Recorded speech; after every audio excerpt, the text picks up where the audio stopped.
আসসালামু আলাইকুম এভরিওয়ান। আশা করি সকলে অনেক ভালো আছেন। আহ, কিছুক্ষণ আগে ঘুম থেকে উঠছি, এই জন্য ভয়েসটা একটু ভারী ভারী।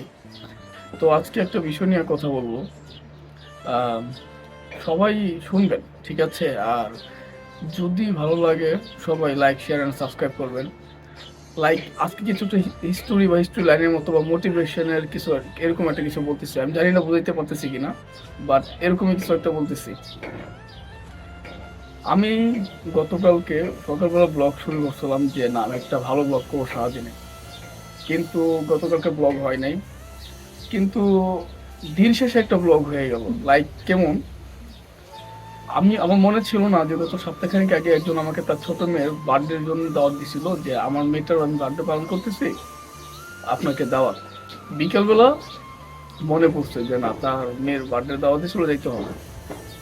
এখন আমি কিন্তু মানে যে আপায় আমাকে তার বাচ্চার দাওয়াত দিছে, আমি তার ফ্যামিলি বা সবকিছু সম্পর্কে মোটামুটি আমার অনেকটা নলেজ আছে যে তার আর্থিক অবস্থা বর্তমানে কিরকম বা কি। তো আমি যাই। আহ, যাওয়ার পর তার বাসায় যেয়ে দেখি সে সকলে কাজ করতেছে, আয়োজন করতেছে, এবং খুব সুন্দরভাবেই তারা মানে আপ্যায়ন করছে, অনেক আপ্যায়ন করছে। এবং ওই বাসারই অনেক লোক ছিল যারা তাদের রুমে নিয়ে যায়, শরবত বানায়, বিস্কিট দেয়, অফার করে, এবং তাদের পরিবেশগুলো দেখতেছিলাম খুবই ভালো। আল্লাহ আমাকে আপনাকে সকলকে সাধারণভাবেই তৈরি করছে। আমরা দুনিয়াতে এক একজন এক একজনের জায়গা থেকে অসাধারণ হয়েছি। লাইক কিরকম, আপনি আপনার জায়গা থেকে পরিশ্রম করে আপনি সফল, আমি আমার জায়গা থেকে পরিশ্রম করে সফল, বা অনেকে অনেক জায়গা থেকে পরিশ্রম করে সফল হইতে পারে নাই, বা আমি আপনি সফল হইতে পারি নাই। আল্লাহ যাকে যেভাবে আর্থিক অবস্থায় রাখছে আর কি।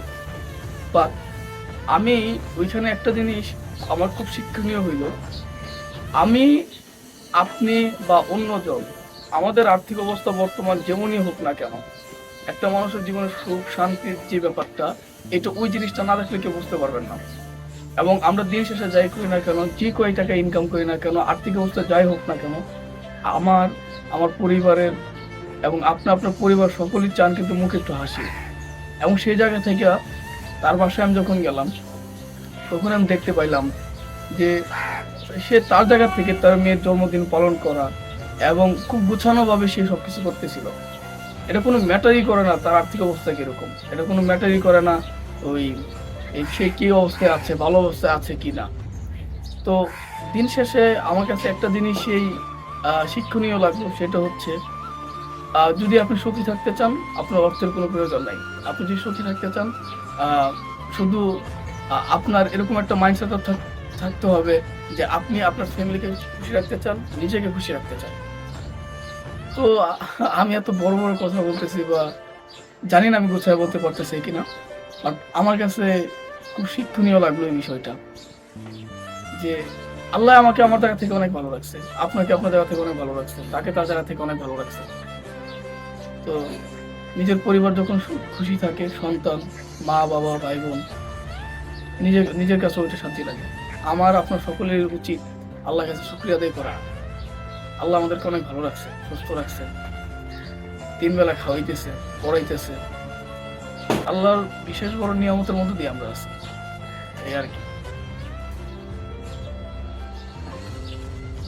এই সবাই অনেক বেশি ভালো থাকবেন, লাইক করবেন, শেয়ার করবেন, সাবস্ক্রাইব করবেন। ইনশাল্লাহ নেক্সট টাইম খুব ভালো ব্লগ আসবে, এই আর কি। সবাই অনেক বেশি ভালো থাকবেন। আসসালামু আলাইকুম।